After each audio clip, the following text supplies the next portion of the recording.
We're in Sri Lanka and we landed from Chennai this morning. Now we got into Colombo Airport at about 1:30. Got our SIM cards, got all that ready, and now we are in a place called Negombo, which is only half an hour away. Over the next 3 weeks, we're going to be renting a tuk-tuk and we're going to be driving it and doing a loop of Sri Lanka, which should be about 1,000 kilometers in 23 days.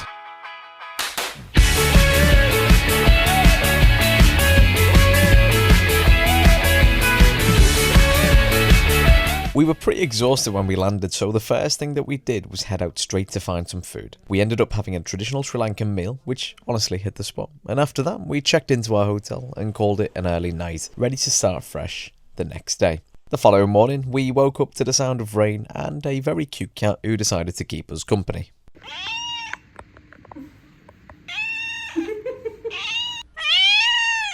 Good morning, guys. We've got our breakfast from the place that we're staying in, and look at the day. It's stunning. Look, beautiful blue skies.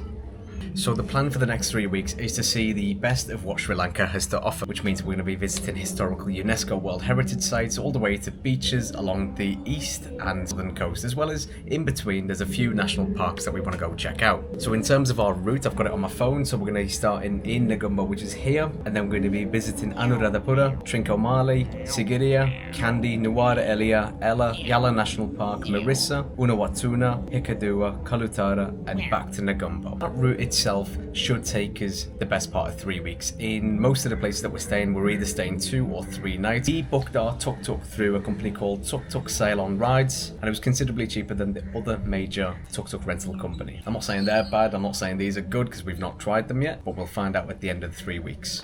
I'm not driving the tuk-tuk. We both got international driving licenses before we came. Mine doesn't cover Sri Lanka, and then with the driving licenses here, we'd have to pay another $35. I'm not a bad driver, but I'm not a confident driver, I'll say. So I'm not sure I would have done well driving around myself. And it just means that we can go on a bit more of a slower schedule on our own time. You have to drive slow, but that's fine by us. We're heading on our way to grab our tuk-tuk, and it's on like an industrial park just outside Negombo. And to be honest, I'm a little bit nervous about this because today is going to be our longest day of driving so far, which coincidentally also happens to be on the first day. So our journey to our first stop today should take us between 4 to 5 hours. That's without stops, so with stops I'm not sure what that looks like. As long as we make it there before sunset, I'm happy. After a little bit of confusion about where exactly we were being dropped off and where we needed to pick up the tuk-tuk, we eventually found it. Once we got there, it wasn't long before I had to hand over my documents and start my little driving lesson so I could be issued with a Sri Lankan driver's permit. We also had a quick lesson in how to actually use this thing. The guy who helped us was really friendly and answered all my questions, even the ones that might have sounded a little bit stupid, but better safe than sorry. This is handbrake. Okay, This is brake. This lever to go backwards. okay. And this is the accelerator. And under this one, battery. These are the tools. And with that, we set off on our long journey ahead. And I won't lie, the nerves really kicked in, and the tuk-tuk and I didn't exactly get along at first. Missed gear changes, stalling at junctions. It wasn't a pretty sight. Pash was in the back trying to be supportive, but also trying to not laugh too much at my misery. I couldn't help but wonder, was this really the right way to explore Sri Lanka? But at that point, it was too late to back out, and the only option was to keep going. And we're off. Sun City wins the race. We're just going to take it easy. We've slightly changed our plan. We're setting off a bit later than we anticipated. So we're stopping a bit sooner than our original plan and just setting off early tomorrow to get to our destination. We'll probably show you a better angle, but we have managed to fit pretty easily all our bags in. Plenty of room. It's quite busy on the main roads, but you just have to watch out for people pulling out in front of you. I think that's the main issue in buses. Everyone goes pretty slowly, I guess, from what it looks like. As we battered our way through the Sri Lankan countryside, we were definitely taking things slow. We really didn't want to push past that 40 kilometers an hour speed limit. In fact, we were averaging right about that.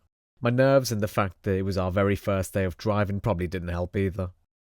Around 80 kilometers into the journey, roughly halfway, we pulled over at a small rest stop, and that's where we experienced our first taste of true Sri Lankan hospitality. So So we've just had a quick stop in, not sure what highway this is, but it's in between Puttalam and Anuradhapura. We made some good time, even though we are not beating Google Maps estimates, because we are driving in the tuk-tuk, and that's limited to 40 kilometers an hour. If you go over that, you risk getting a speeding fine and some bother with the police. But look at this, look how quiet it is. We've seen quite a few people complain about the buses in Sri Lanka, and let me tell you, it is completely 100% true, because I think to have a bus driving license here you need to have a lobotomy, because they are absolutely nuts. Nelly, banana, Nelly banana. banana. Okay, guava. Lady show me a farm. Mango, lemon. And lemons. Wow, you have everything. What is your name? Rasika. Vasika, nice to meet you. Hotel. A new hotel. Oh, Nelly. Copas. They're gooseberries. Yeah. So this is the name and address of this place. I think it'll be easy if I put it on a Google Maps link, because I can't read that and I can't tell you what that says. So I'll put it on screen now. Oh my god, she's bringing a puppy over as well. 3 months. 3 months. Oh. 3 months. There we go. I'm not sure what the weather's looking like at the minute. I think it could tip down any minute now. Bye-bye! And from this point onwards, we were about 2 hours from our destination in Anuradhapura. There wasn't really much to report on, apart from the fact that we just took it slow, and it was a fairly straightforward drive, as that part of the journey is relatively flat with no hills and minimal traffic. We pulled into our guest home, and now it was time to get something to eat. Well, we've made it to Anuradhapura. It took about 5.5 hours with 2 stops, 2 or 3 stops along the way from Negombo to get here. I hate driving tuk-tuk, but I'm hoping I'll get used to it in a little while. But we are on one of the grounds here on our way to our accommodation, which is just behind us. This is also a World Heritage Site, and the whole area is like, best way I can describe it is like sort of Angkor Wat in Siam Reap, as in the whole area of Siam Reap is composed of many different temples and not just Angkor Wat. And I think this is in a similar sort of layout and structure as well. We're gonna see if these guys have got any food. Let's see.